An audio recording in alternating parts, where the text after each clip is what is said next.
Week with Roane County, Julia Hurley, and I'm here with Dr. McGriff, the Roane County Director of Schools. Thank you, Doctor, for joining us today. Thank you so much. Thank you for inviting me.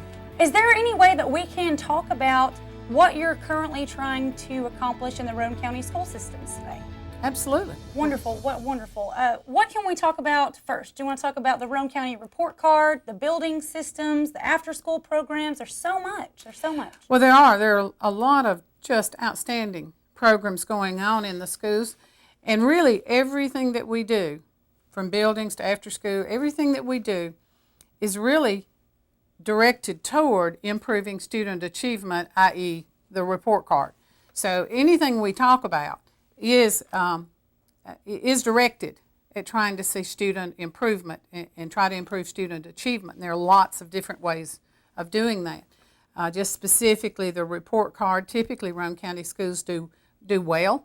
Our students and our parents and our teachers are very committed and they work hard, and we've always done well. In fact, by the Knox Business Journal, Roane County has been either number 4 or number 5 in the whole region for the last several years. So we're proud of our achievement to this date. Now, having said that, there are some brand new standards that are in effect this year, brand new testing that's in effect this year, and it remains to be seen how we will fare with all the new things that are coming. Everyone is predicting that the entire state will see a dramatic drop, and that may be true, but I can tell you that Roane County teachers are working very hard to make sure that our students are properly prepared and that they are ready for these new tests.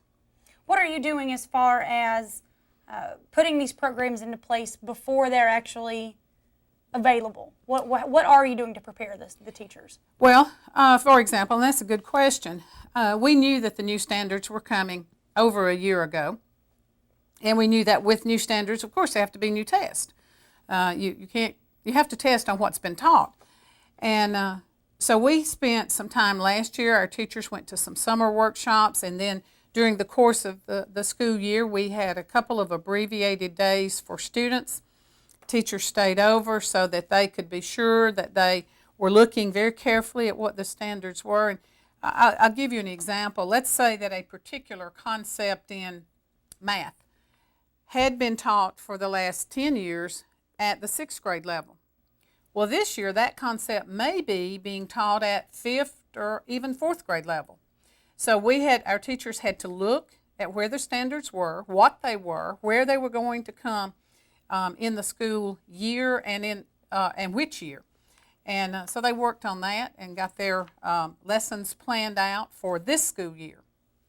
And so they've worked very hard to do that, to align their instruction to the state standards so that we'll be ready for the exam. Now, one of the things that's going to be different on this year's exam is a lot more problem solving and more critical thinking for students. And so our teachers have been working very hard to make sure that they incorporate those strategies. We do that anyway, but they've really tried to focus on it this year. What are you doing to improve, or if it needs improvement, the building systems in Roane County? What's going on with all that this year? Well, we've been very fortunate in Roane County to be the recipient of a $32 million donation, I guess you could use that word, from the Tennessee Valley Authority. It came to us because of the very tragic ash spill that occurred in Roane County in December a year ago. And as TVA looked at ways they could sort of help, if you will, repair Roane County, one way they looked at, and I'm very grateful for, is they said, well, if we can help the schools, then that helps everybody. And so we have $32 million that we're using to implement a building plan that was approved by our board over a year ago and then by the county commission.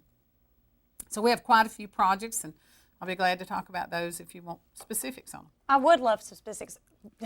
Specifics. Could you go into a little more detail about that for everybody? Sure.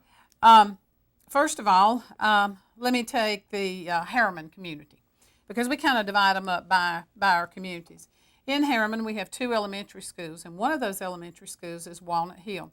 It's an excellent school, but its building was terrible. It's a very old building. There's a lot of issues with it. It's a very small school. Our teachers do a fantastic job. Parents love it.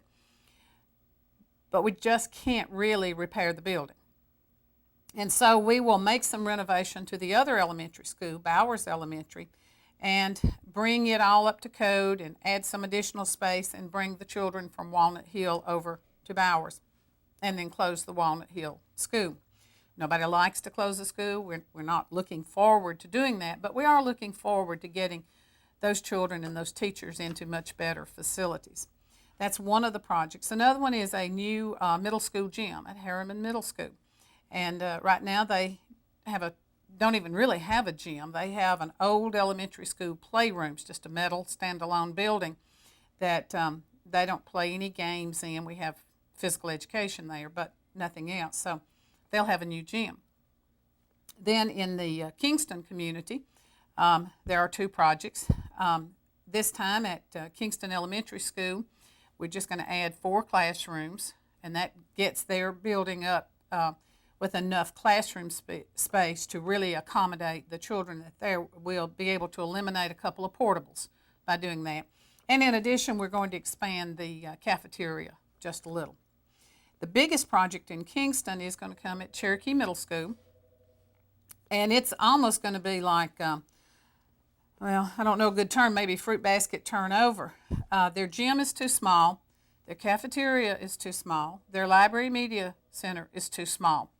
So we started looking at the available space and saying, well, what can we do?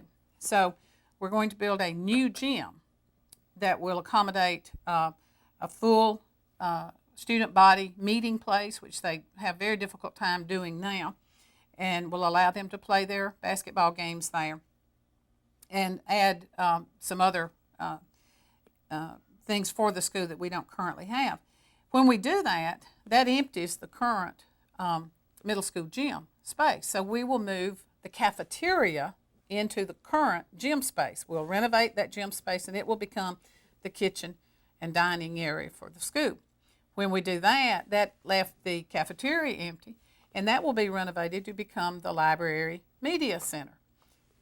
Now that part's empty, and so it becomes a technology classroom with some offices and some conference space. So it's you have to do one to move to the next one, but very exciting for them as well. Well, we'll get to the other cities in just a moment. Okay. Everybody, Roane County, This Week in Roane County with Julia Hurley, and we are talking with Dr. McGriff, the Roane County Director of Schools, and we'll be back in just a moment.